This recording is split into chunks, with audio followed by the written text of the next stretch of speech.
स्पष्ट समझ लीजिए, ये बहुत चिंतन करके अपने जीवन में फिर आपको बता रहे हैं। भगवत प्राप्ति में सबसे बड़ी बाधा क्या है? हमारा मन।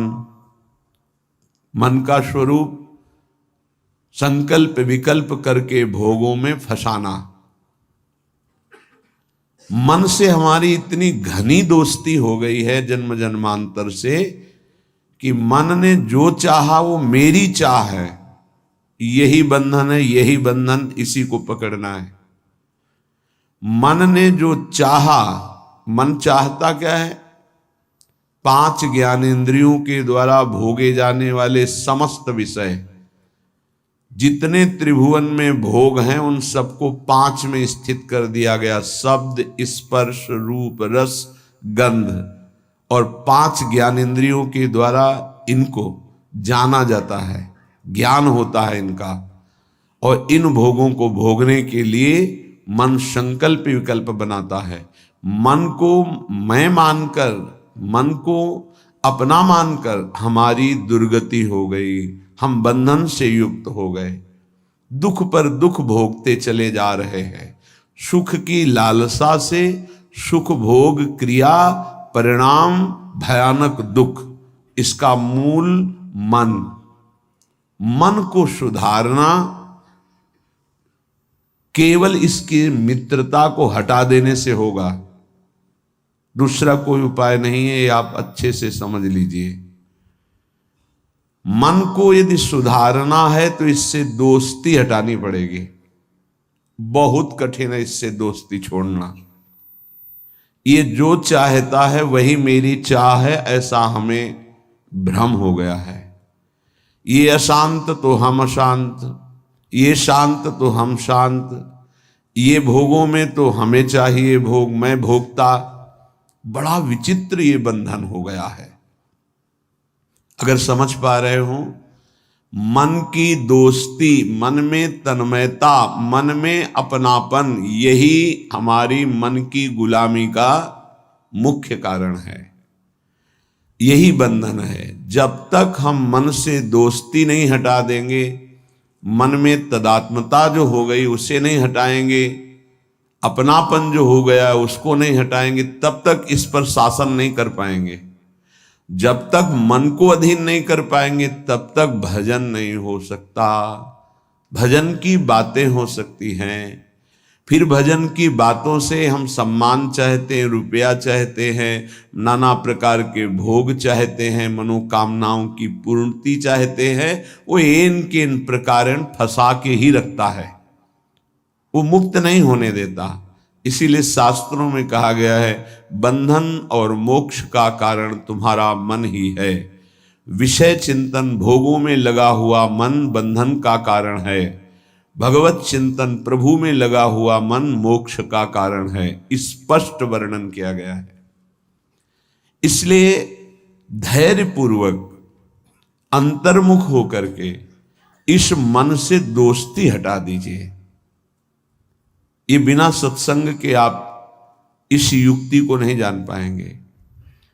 आप इंद्रियां नहीं हैं, आप मन नहीं हैं, आप शरीर नहीं हैं, आप प्राण नहीं हैं, आप भगवान के अंश हैं, ये प्रकृति के अंश हैं, आप परमात्मा के अंश हैं।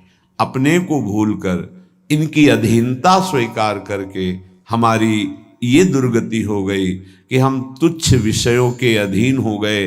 ऐसा लगता है यदि मन हमारा साथ नहीं देगा तो हम तो किसी काम के नहीं रह गए।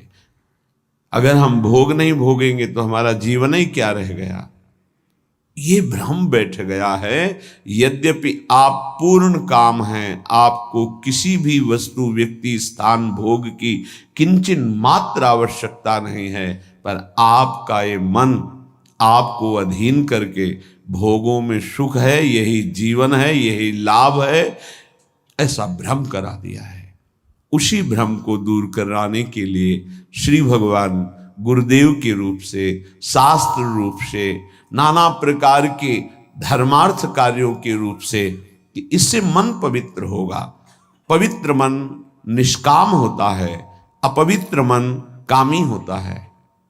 जब तक मन पवित्र नहीं होगा तब तक प्रभु से प्रेम या प्रभु का तन्मयता पूर्वक भजन असंभव। निर्मल मन जन सो मोहि पावा। निर्मल मन प्रभु के नाम, प्रभु के धाम, प्रभु की लीला, प्रभु के रूप, इन्हीं से निर्मल होता है। संसार का नाम, संसार का रूप, संसार की जो त्रिगुणात्मका माया के द्वारा खेले जाना वाला खेल है, ये सब मलिन करने वाला है मन को, और हम इसी में लगाए हैं, इसीलिए हमारी दुर्दशा हो रही है। बिल्कुल सच्ची मानिए, ये हमारे इस समय शत्रु पक्ष का काम कर रहे हैं, मन और इंद्रियां। देखो, कई बार का ध्यान दीजिए, पैसा दे के ये जानते हैं कि इसमें जो नाटक हो रहा है वो बिल्कुल झूठा है। आप जाते हैं, आप वहां 3 घंटे बैठते हैं, कोई मन को विक्षेप नहीं, कोई मन भागेगा नहीं कहीं, आराम से आपको 3 घंटे साथ देगा। लेकिन 30 मिनट माला उठाइए, देखिए फिर इसकी चाल कितना भागता है। तो शत्रु हुआ या मित्र, गलत कार्य के लिए पूरा तन्मयता होकर साथ देगा, भगवत कार्य के लिए एकदम खिलाफ हो जाएगा। तो इसकी चाल को नहीं समझ रहे। हमारा मन हमारा दुश्मन है इस समय। इससे हमारी मित्रता का मतलब है बंधन, मित्रता का मतलब है सर्वनाश। बहुत बहुत सावधानी की जरूरत है। ये मन 5 मिनट ऐसी चेष्टा करा देगा, आजीवन कारावास। कुछ क्षण ऐसी चेष्टा करा देगा, फांसी की सजा। कुछ क्षण ऐसे पाप करा देगा, नहीं कोई जानेगा, तो अंदर से भयानक रोगों की उत्पत्ति, अशांति, हृदय का हर समय दाह युक्त होकर जलना, बहुत प्रकार से कष्ट ही कष्ट देने वाला है। दुख योनयः, इससे दुख ही प्रकट होता है। इसलिए उपासक अपने आप को और मन को अलग करना सीखे। मन की मांग जो सही है वो पास कर दीजिए, जो गलत है उसको ना कर दीजिए, और बहुत जोर से ना कीजिए। नहीं नहीं नहीं, 1000 बार वो आपके सामने पेश करेगा, बड़ा सुख मिलेगा, नहीं।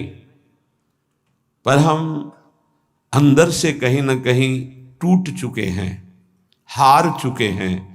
तो हमें लगता है कि यदि हम मन का साथ नहीं देंगे तो हाँ, ये हमको जलाएगा, ये हमको परेशान करेगा, और वो मैं सह नहीं सकता।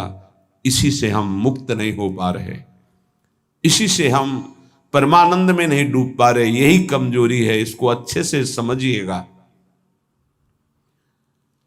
मन से एक बार युद्ध करना पड़ेगा। यदि इतना सत्संग के द्वारा हम विवेक प्राप्त कर लें कि ये मैं नहीं हूं मन, ये मेरा नहीं है मन, प्रकृति का अंश है, बस फिर तो आप लड़ सकते हैं। और जब मेरा मन, तो आपकी सामर्थ्य नहीं कि ना बोल सकें। जबान से ना बोलेंगे, कदम वहीं चलेंगे जिधर मन ले जाएगा। ये बड़ा सूक्ष्म विषय, इसको समझ लीजिए। सब का सब पूरा अध्यात्म इसी बात पर टिका हुआ है। अगर मन निर्मल तो भगवत साक्षात्कार, मन निर्मल तो स्वरूप स्थित, मन मलिन तो दुर्गति। सारी साधना का फल मन को शांत कर लेना, निर्मल कर लेना, मन को अपने शासन में ले आना। पर ये तभी होगा जब इससे दोस्ती हटाएं। यहां दोस्ती क्या, मन की मांग मतलब मेरी मांग, मेरी मांग मतलब अब पूर्ण ही होना चाहिए, कुछ भी हो। इसी से पापाचरण बनते हैं और मन मलिन हो जाता है, हम और मन के अधीन हो जाते हैं। वो हमें और ऐसी स्थिति ले आता है कि मेरे से कहाँ भजन साधन, और पूरा जीवन व्यर्थ हो जाता है।